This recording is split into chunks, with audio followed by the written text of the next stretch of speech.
Fala aí, galera do Força Máxima, sejam bem-vindos a mais um vídeo. Eu sou o professor Lúcio Lobato de Química e hoje eu vou começar com a terceira série sobre o capítulo 17 de Química 1, beleza?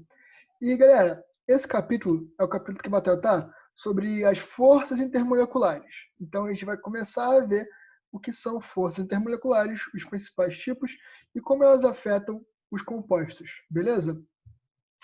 Começando, forças intermoleculares, vamos primeiro entender o que são essas forças. Uma força intermolecular, como diz o nome, é uma força intermoléculas, ou seja, é uma força que vai acontecer entre moléculas. E isso quer dizer o quê? Que é uma força intermolecular, é a força de atração que é responsável por manter unidas as moléculas de uma substância ou de várias substâncias. Então, quando você tem, sei lá, no recipiente, sei lá, como você tem um copo d'água, por exemplo. Nesse copo d'água você tem várias moléculas de água. E essas moléculas estão interagindo entre si com uma força intermolecular. Elas exercem uma atração umas às outras, que a gente chama de força intermolecular. E essas forças intermoleculares, elas são muito importantes no nosso dia a dia, porque elas regem, por exemplo, o ponto de fusão e o ponto de ebulição de diversas substâncias. Na verdade, de todas as substâncias, né? Então, os pontos de fusão e os pontos de ebulição das substâncias vão depender das forças intermoleculares dessa substância. Além disso, elas vão estar relacionadas também à solubilidade. Né? Solubilidade vai ser um processo que vai ser termodinamicamente explicado pelas forças intermoleculares. Né? E também as forças intermoleculares são responsáveis pela manutenção da estrutura do nosso DNA. Elas estão presentes na molécula de DNA e são responsáveis por manter a coesão e o formato de dupla hélice da molécula. Então, elas estão intimamente ligadas à nossa vida. Beleza? Continuando aqui, vamos começar a ver os principais tipos de forças intermoleculares. O primeiro deles recebe esse nome aqui, ó, que é bem grande. Ela pode ser chamada de dipolo instantâneo, dipolo induzido ou forças de Van der Waals e ainda forças de dispersão de London. Então, são vários nomes para a mesma coisa. Repetindo, interações de dipolo instantâneo, dipolo induzido e forças de London ou forças de Van der Waals, tá bom? E essas forças, elas é o tipo de interação intermolecular que acontece entre moléculas apolares. Então, você tem moléculas que não têm polos em sua estrutura, não têm cargas, não têm existência de cargas em sua estrutura, e elas vão se atrair através desse tipo de interação, de polo induzido ou de polo instantâneo. Beleza? E como que isso vai acontecer? Olha só, aqui a gente tem duas moléculas, beleza? A gente tem aqui duas moléculas. Né, que aqui a apostila está até falando que são as moléculas de F2. Então você tem aqui dois átomos de flúores ligados, formando uma molécula de F2, e aqui você tem outros dois átomos de flúores formando uma outra molécula de F2. O que vai acontecer é o seguinte, no recipiente, você tem várias moléculas de F2, né? E aí vai chegar um momento em que duas moléculas diferentes vão se aproximar. E como a gente sabe, ao redor da molécula, a gente tem aqui ó, uma nuvem de elétrons. A gente tem aqui ao redor da molécula uma nuvem de elétrons. E o que vai acontecer é que quando essas moléculas se aproximam, essas nuvens de elétron vão se repelir. Então, as nuvens de elétron que estão aqui bem distribuídas, quando as moléculas se aproximam, elas vão sofrer uma deformação e essa deformação vai levar à concentração de cargas em uma certa extremidade da molécula, formando assim um polo. Então aqui ó, você tem duas moléculas separadas. O que acontece é que essas moléculas se aproximam, elas estão se aproximando. Então essa nuvem eletrônica aqui da molécula está sendo empurrada pela nuvem eletrônica da outra molécula. Dessa maneira, a gente tem a formação de um polo positivo numa extremidade e de um polo negativo na outra extremidade, tá vendo? Essa nuvem eletrônica aqui está sendo empurrada pela nuvem eletrônica dessa outra molécula e está ocorrendo a formação de um polo positivo aqui no lado direito e um polo positivo aqui no lado esquerdo e de um polo negativo aqui no lado direito. Deixa eu dar um zoom aqui na apostila para ficar mais fácil a gente ver. Pronto, aqui. Então a gente tem aqui a formação de um polo negativo no lado direito e de um polo positivo no lado esquerdo. E aí, isso acontece também com a outra molécula. A nuvem eletrônica dela sofre uma deformação, de modo que tem uma concentração de elétrons aqui na direita, formando um polo negativo, e tem uma falta de elétrons aqui na esquerda, de modo a formar um polo positivo. Só que esse polo ele é formado num curto período de tempo, num instante. Por isso que essa estrutura aqui, esse tipo de ligação, na verdade, é chamado de polo instantâneo ou de polo induzido. Porque esses polos aqui, eles não existem até que ocorra esse breve instante de aproximação entre as moléculas e de deformação da nuvem eletrônica. Quando ocorre essa deformação da nuvem eletrônica, você tem a formação de polos por um instante e esses polos fazem com que as moléculas se atraem, ocorrendo uma força de atração entre elas, que a gente chama de interação intermolecular, ok? E, de novo, esse tipo de interação intermolecular, de polo instantâneo, de polo induzido, forças de London ou forças de Van der Waals, elas são exclusivas de moléculas apolares. Por exemplo, aqui, ó, H2, A2, F2, Cl2, Br2, I2, CA2, CH4, CCl4. Então, quando você analisar a polaridade da substância, você vai ver, se ela é apolar, ela vai realizar entre si, né, forças de dispersão de London, forças de Van der Waals, de polo induzido ou de polo instantâneo, né? Depende de como você quiser chamar. Então, sempre que a molécula for apolar, a interação intermolecular entre essas moléculas são do tipo dipolo instantâneo, ok? Seguindo agora, a gente tem aqui as interações do dipolo permanente ou dipolo-dipolo. Essa interação é um tipo de interação que vai acontecer entre moléculas que são polares. Então, enquanto no exemplo anterior a gente tinha a formação de polos por um instante, aqui a gente já tem moléculas que são naturalmente polares, como é o exemplo do HCl. No HCl, a gente viu no capítulo anterior que é uma molécula do tipo polar. Como é uma molécula do tipo polar, os elétrons eles vão estar concentrados aqui, nesse caso, próximos ao cloro, já que o cloro é mais eletronegativo que hidrogênio.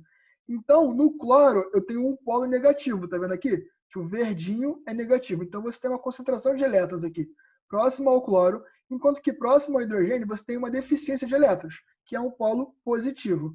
Assim, pessoal, você tem aqui uma molécula com um polo positivo e uma molécula com um polo negativo. De novo, no recipiente você tem várias moléculas de HCl.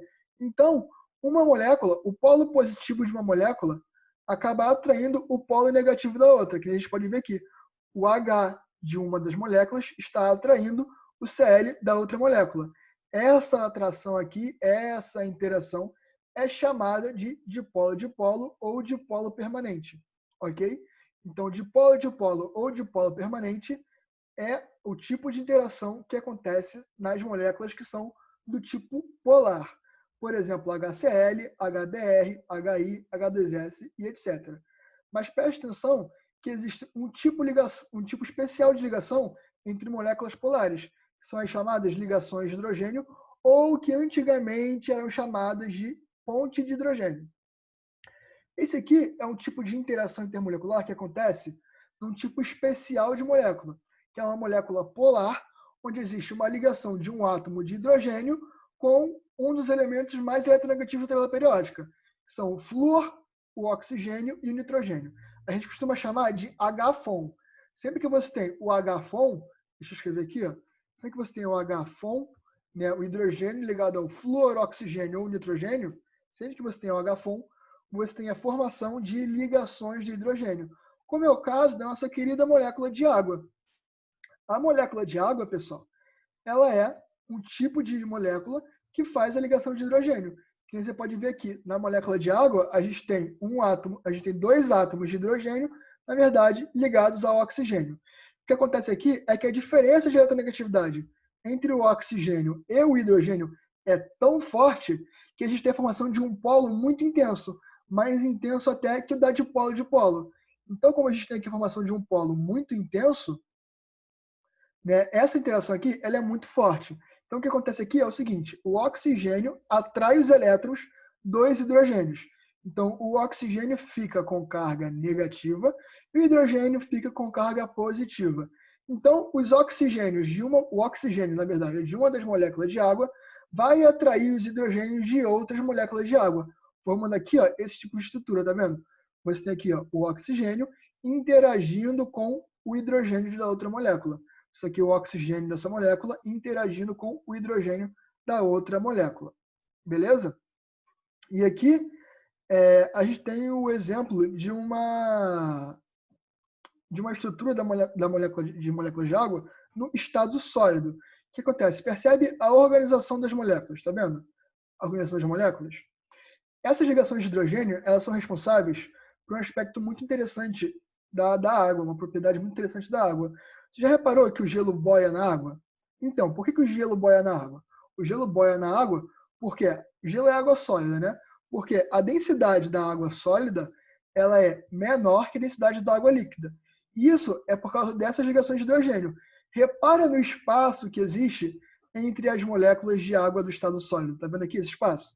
Então, esse espaço faz com que o volume da água aumente quando ela está congelando. Isso faz com que a densidade da água diminua. Como a densidade diminui, a água acaba boiando no copo de gelo. E essa propriedade da água é responsável, por exemplo, por existir vida, né, nas regiões polares do planeta, porque você tem uma camada de gelo sólido e embaixo da camada de gelo você tem água líquida, já que esse gelo boia. Então, a água, a vida consegue sobreviver, né? Os seres vivos conseguem sobreviver na água embaixo dessa camada de gelo. Beleza? Então, como eu estava falando, é importante a gente saber, além disso tudo, a gente caracterizar, a gente colocar em ordem, ordenar essas forças intermoleculares em força crescente. Então, como eu falei para vocês anteriormente, a dipólio instantâneo é um tipo de ligação que ocorre entre moléculas apolares, né? E ela se dá pela atração entre polos que são formados no instante. Isso faz com que a molécula, a força, desculpa, seja muito fraca. Então, a dipólio instantâneo é um tipo de atração, as forças de Van der Waals são um tipo de atração que são relativamente fracas quando comparadas com as outras, com os outros tipos de interação. Já a dipolo-dipolo, ela é uma força intermolecular de intensidade intermediária quando comparada entre a dipolo induzido e a ligação de hidrogênio, sendo que a mais forte dessas três é justamente a ligação de hidrogênio. Então, a gente coloca aqui, ó, em ordem crescente de interações, a gente tem a dipolo induzido, que é menor que a dipolo permanente, que é menor que a ligação de hidrogênio. Além dessas três, tem um outro tipo de interação, que é a interação iônica. Né? A interação iônica, você está lidando com cargas propriamente ditas. Aqui, a gente está falando de moléculas polares, que são moléculas que têm polos, mas que não têm cargas de verdade. Enquanto que nos compostos iônicos, a gente tem cargas de verdade. A gente tem um corpo perdendo elétron e outro corpo recebendo elétron. Então, essa acaba sendo a interação mais forte de todas. Ok? Então, essa aqui é a ordem, né? É a ordem crescente de força das interações intermoleculares. Dipolo induzido, menor que dipolo permanente, menor que ligações de hidrogênio, menor que as interações iônicas, ok? O último ponto da nossa aula, ele é dedicado a gente entender como que essas interações intermoleculares influenciam no ponto de fusão e no ponto de ebulição das substâncias. Só você parar para pensar o seguinte: o que é você fazer uma coisa entrar em ebulição, por exemplo? Você está fazendo essa coisa passar, essa substância passar do estado líquido para o estado gasoso. E como que isso acontece? Para passar do estado líquido para o estado gasoso, você precisa que as moléculas da substância se afastem umas das outras. E para pensar, se elas estão unidas por uma força mais forte, vai ser mais fácil ou mais difícil separar essas moléculas? Se essa força é mais forte, vai ser mais difícil, né? Então, quanto mais forte é a interação entre as moléculas, mais difícil é para separá-las. Se é mais difícil para separá-las, o seu ponto de ebulição vai ser o quê? Vai ser mais alto. Então, quanto maior a força, quanto mais forte for a força intermolecular, maior é o ponto de ebulição, tá bom? Quanto mais forte a força intermolecular, quanto maior a intensidade da força intermolecular, maior é o ponto de ebulição. Por exemplo, vamos comparar aqui, olha só. A água com o H2S, com o ácido sulfídrico. Né? A água com o H2S. A água, a gente sabe que faz ligação de hidrogênio, a gente viu. Tem hidrogênio ligado ao FON. Já o H2S é só uma substância polar. Então, ele faz dipolo-dipolo. Quem é mais forte, ligação de hidrogênio ou dipolo-dipolo? A gente viu, a gente sabe que é a ligação de hidrogênio. Repara aqui no ponto de ebulição da água, mais 100 graus Celsius. Repara no ponto de ebulição do ácido sulfídrico, menos 60,7 graus Celsius.